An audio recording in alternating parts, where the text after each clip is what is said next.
Yesterday I finally subscribed to Capuchin Cafe, which is always a good thing. And in doing so, I listened yesterday to Tom's talks, the two talks that he gave, his Christology discussions. And I thought them very good. After I listened, there also then came up a link to listen to a talk about Saint Athanasius of today and the whole Arians and that whole controversy. After listening to Tom's and then this one about Athanasius, it's always, for me, amazing how Christianity ever kept going with everything that it had to face from the very beginning, as we'll continue to hear from the Acts of the Apostles. And then as it moved into those first centuries, then you get to Athanasius and the Arians. And as this one professor was saying, probably one of the reasons why Athanasius and his whole teaching that, Jesus was just a good guy. He was the prophet, but he was not the Son of God. He was not God. Why that probably caught on, one of the reasons was that Athanasius was a very good, Arius was a very good speaker. And he also used scripture in order to support his teachings.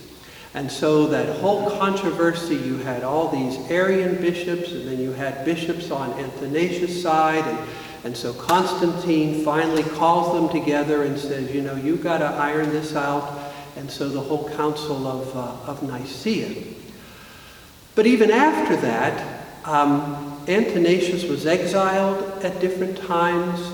The Arian bishops seemed to even become more powerful against him.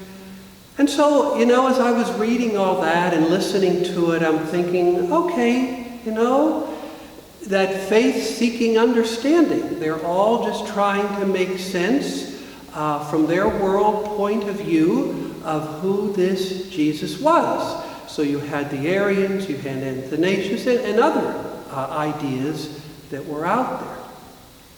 But the part for me that starts to get a little discouraging, again, is not that they all have their own ideas about it, but then as this one lecture brings up, in order to discredit Athanasius, what some of these Arian bishops start to do is they accuse Athanasius of practicing sorcery.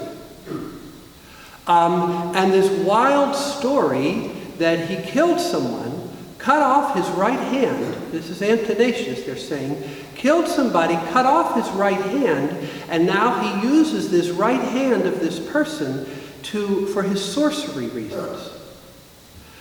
Even then paid the person that he supposedly killed, paid this guy to kind of disappear, and then made up this story.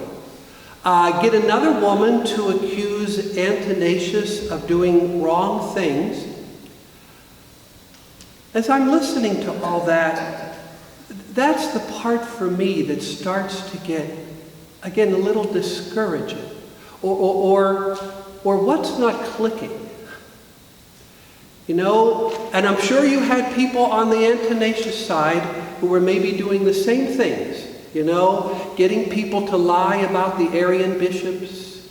But whatever side it was coming from, what's not clicking? That in order to support your argument, you're going to start throwing out false accusations against your opponent.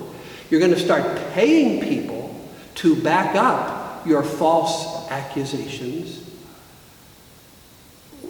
What's not clicking there that you're all saying, though, you're followers of this Jesus, and yet you're ready to resort to this type of lying and false accusation to support your argument?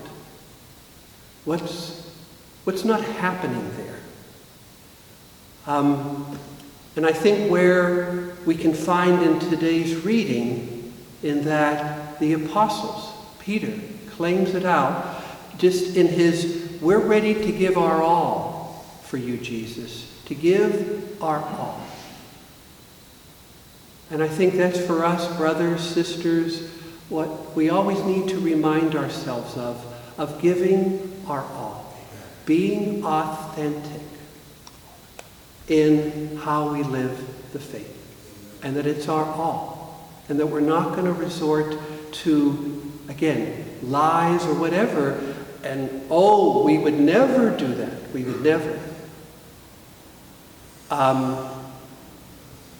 Come times to elect a new provincial, maybe I might exaggerate a little bit in order to support the guy I want, or lie about, exaggerate a little bit against the person that I don't want. So how we can all start to do it in whatever way. And so just as Peter says, and leads us in that we're ready to give our all to the Lord, to be totally authentic in following Jesus. Amen. Amen.